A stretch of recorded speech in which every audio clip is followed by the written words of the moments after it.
नमस्कार दोस्तों, स्वागत है आप सबका एक बार फिर से मेरे चैनल पे। और आज मैं लाया हूँ injustice versus master of universe. दोस्तों, अगर आपको इनजस्टिस की स्टोरी लाइन पता हो तो आपको ये स्टोरी समझने में काफी आसानी होगी। लेकिन जिनको भी इनजस्टिस की स्टोरी लाइन के बारे में पता नहीं है, उन्हें टेंशन लेने की जरूरत नहीं, क्योंकि हम इनजस्टिस के बारे में इस स्टोरी में काफी कुछ जानेंगे। तो दोस्तों, ये स्टोरी दरअसल में एक क्रॉसओवर है इनजस्टिस यूनिवर्स और मास्टर ऑफ यूनिवर्स के बीच, जहां हम इनजस्टिस यूनिवर्स के कुछ हीरोज को देखते हैं, जैसे कि बैटमैन, सटाना, ग्रीन एरो और भी बहुत से हीरोज जो अपनी यूनिवर्स को बचाने के लिए ही-मैन की मदद लेते हैं। और अगर आप ही-मैन के बारे में नहीं जानते हो तो बने रहिएगा, आपको पता चल जाएगा।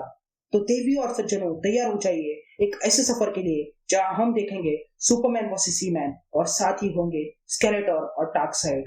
तो चलिए शुरू करते हैं। Over the edge, feel like I'm floating through the air. The pain I felt is paid for, all is said and done. Oh, I am restricted, fixed upon the web. I need to kick the habit that my mind is breathing in. Break out, I've got to see. Spent all my life holding all of it closely. I played it innocent, a feel of discontent. I'm finally facing it all, fearless.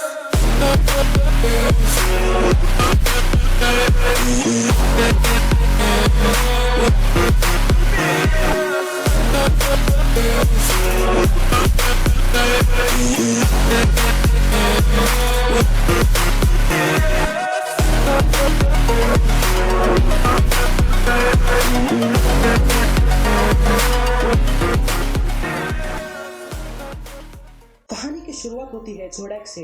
जोडैक दरअसल में master of universe का एक character है जो कि cosmic enforcer है, यानी कि एक ऐसा शख्स जो यूनिवर्स की हर एक चीज, हर एक हरकत पर ध्यान रखता है और वक्त वक्त पर वो मदद करता है अच्छाई और बुराई की।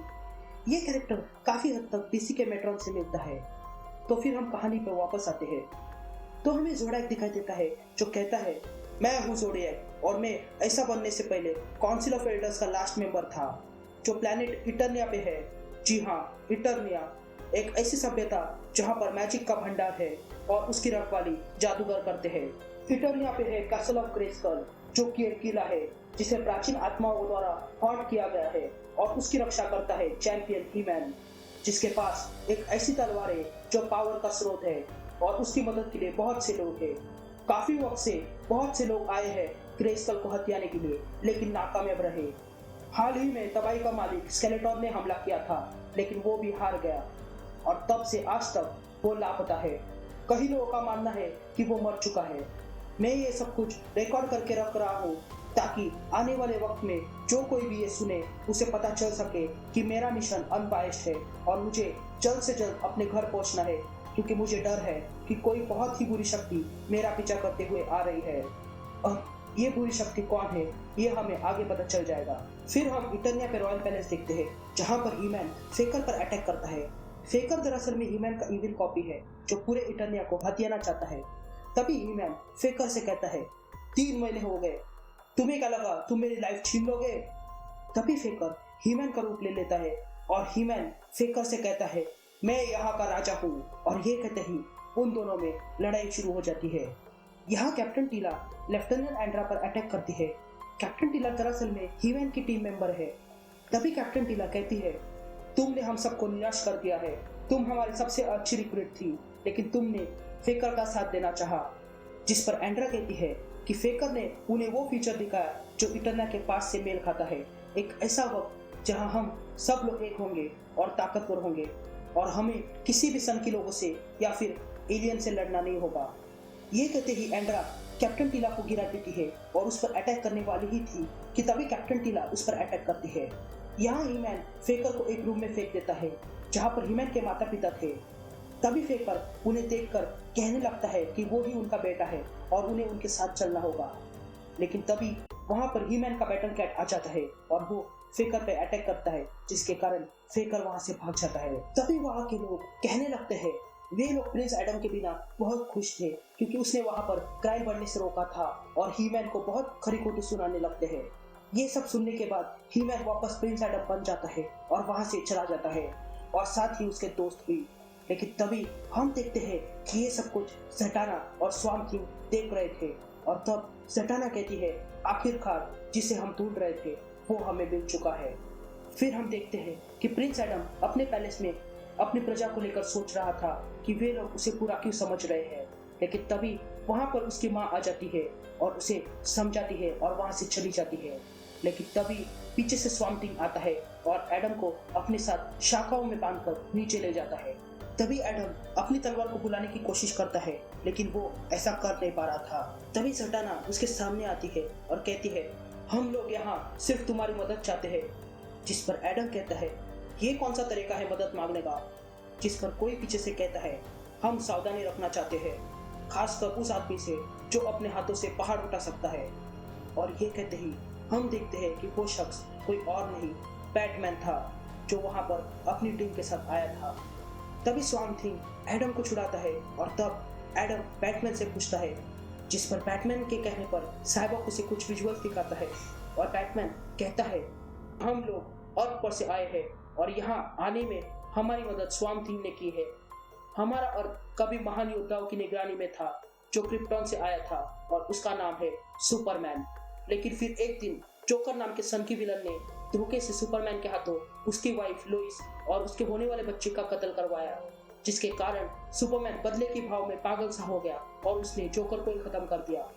लेकिन उसका बदला वहीं पर शांत नहीं हुआ और उसने तय किया कि वो बुराई को पूरे प्लैनेट पर से खत्म कर देगा और इसीलिए उसने एक शक्तिशाली शासन बनाया जिसका नाम था हाई काउंसिलर।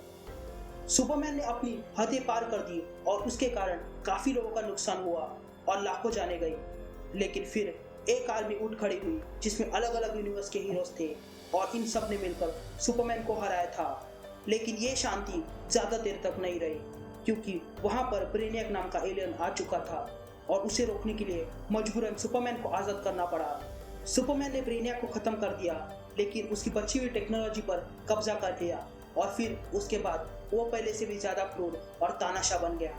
सुपरमैन हमारे यहाँ का सबसे पावरफुल आदमी है लेकिन उसकी भी कमजोरी है और वो है मैजिक। वो उन तमाम चीजों को खत्म करना चाहता है जो उसे खत्म कर सकती है और इसीलिए हम यहाँ आए हैं क्योंकि तुम्हारे यहाँ मैजिक का इस्तेमाल होता है और अब तुम ही हमारी आखिरी उम्मीद हो क्योंकि तुम ही वो इंसान हो जो सुपरमैन को हमेशा के लिए हरा सकते हो। और ये कहते ही बैटमैन अपना हाथ आगे बढ़ाता है। फिर सीन शिफ्ट होती है और हम और देखते हैं जहाँ पर फ्रेडी फ्रीमैन और उसकी टीम चोरी छुपे जा रही थी। तभी वे लोग एक दीवार पर एस बना हुआ देखते हैं। तभी फ्रेडी कहता है कि जानते हो अब इस वक्त एस का मतलब क्या है। उसका मतलब है स्लेव्स यानी कि गुलामी।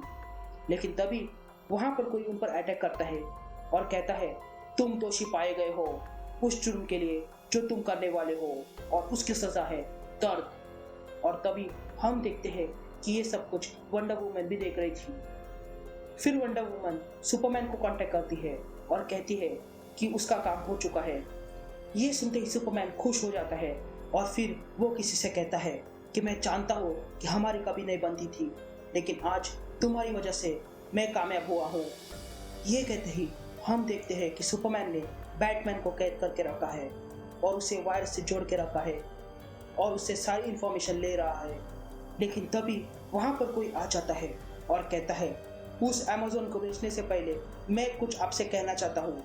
ये कहते ही हम देखते हैं कि वो शख्स कोई और नहीं स्केलेटोर था जो सुपरमैन से कहता है आपने मुझे ढूंढ निकाला जब मैं मरने की हालत में था लेकिन उससे पहले मैं एक बहुत बड़ा कलेक्टर था जो बहुत से मैजिक और आर्टिफैक्ट्स को जमा करता था और यही मेरा काम है जानने का कि कब कौन सा आर्टिफैक्ट है जो आपके खिलाफ इस्तेमाल हो सकता है। और इसीलिए मैं आज आपको बता रहा हूँ कि वंडर वुमन से कहना कि वो चीज़ ले लो। और ये कहते ही हम शज़ाम का लोगो देखते हैं जिसे लेने के लिए वंडर वुमन वहाँ आ चुकी थी।